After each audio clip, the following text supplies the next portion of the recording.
RapidPipeline automates the cleanup of complex CAD assets by correcting inverted faces, merging overlapping vertices, and adjusting surface normals. This specific step file contains inverted faces, which we can identify using the face orientation display.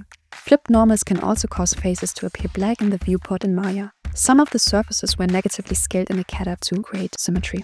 But RapidPipeline can detect and automatically fix these issues. Start by selecting the core meshes and choose your action. This add-on includes a range of actions for common cleanup and optimization tasks.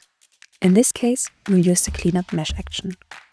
Review the available options and then click Run. RapidPipeline processes the selected meshes using ray tracing to detect and flip inverted faces and merge vertices where needed. Let's take a look at the normals. All faces are oriented in the correct direction now.